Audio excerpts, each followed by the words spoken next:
The Galactic University of Kepler 442b prided itself on being the most prestigious interspecies educational institution in the known galaxy.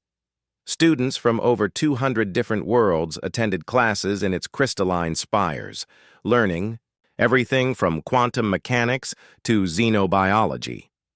The university's motto, carved in 17 different languages above the main entrance, read, "Knowledge through unity." Today, that unity would be tested in ways no one could have anticipated.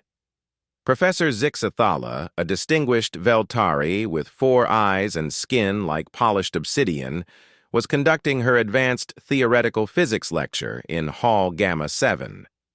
The classroom buzzed with the quiet concentration of 43 students from 12 different species. Near the back sat Marcus Chen, one of only 3 humans enrolled in the university's graduate program. Marcus had grown accustomed to the stares. Humans were still considered a curiosity in galactic academia, a species that had achieved faster-than-light travel despite having only discovered electricity 2 centuries prior. Most of his classmates viewed humans as either lucky primitives or dangerous wildcards. Marcus preferred to let his grades do the talking. The fundamental constant of hyperspace manipulation, Professor Zixathala was explaining, her voice carrying the melodic trill common to her species, requires precise calibration of quantum field generators. Even a 0.01% deviation can result in... The classroom's reinforced transparent steel windows exploded inward. Time seemed to fragment into slow-motion snapshots. A massive serpentine creature, easily 15 meters long, burst through the shattered barrier. Its hide was mottled gray and black, covered in razor-sharp scales that gleamed like obsidian, knives. 6 eyes blazed with predatory intelligence, and its maw opened to reveal rows of teeth the size of daggers. A void ripper. Marcus recognized it from the xenobiology texts.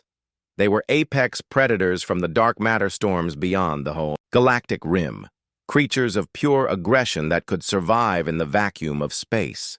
How one had reached an inner rim world like Kepler 442b was a question for later.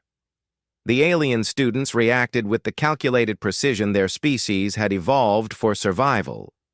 The Veltari immediately began their defensive light-weaving ritual, their 4 eyes glowing as they prepared to create hard light barriers.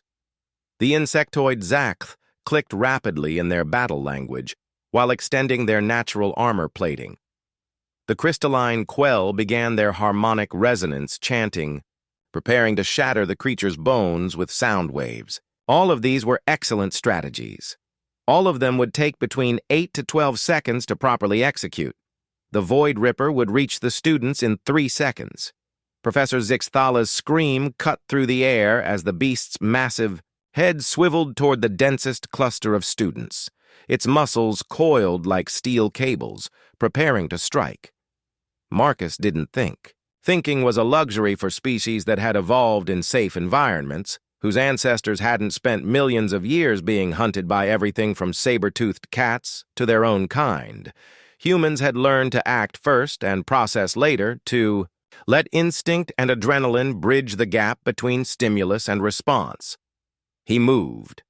The heavy-duty plasma cutter from the physics lab bench was in his hands before his conscious mind registered reaching for it.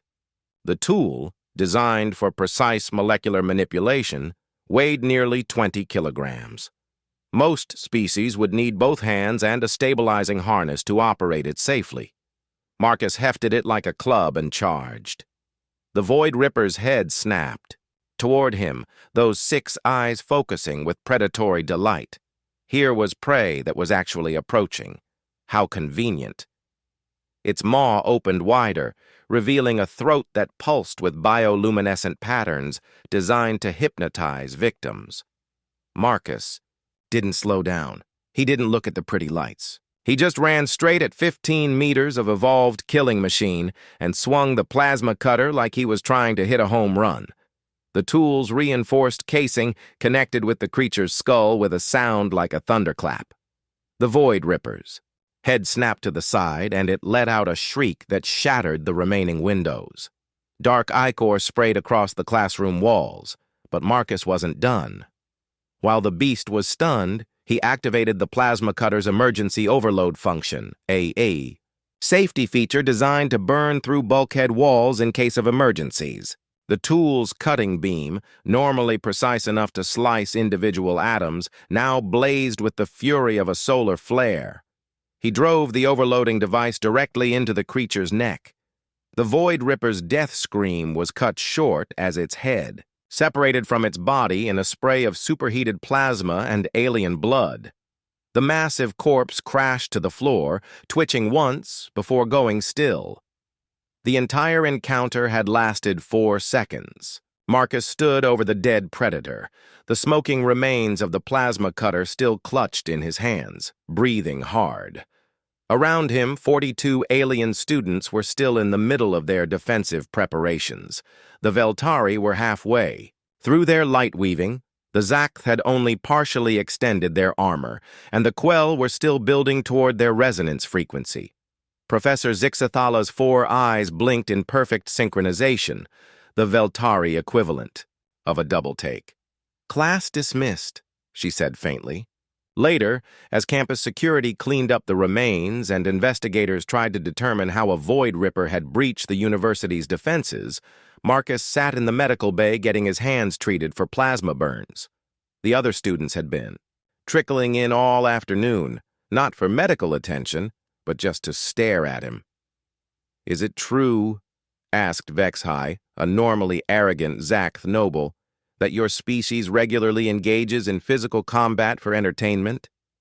"Sometimes," Marcus replied, wincing as the medical droid applied healing gel to his palms.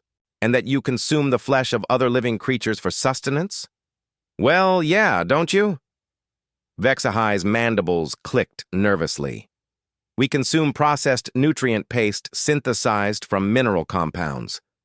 Marcus considered this. "Huh. That explains a lot." Professor Zixathala entered the medical bay, her obsidian skin somehow managing to look pale.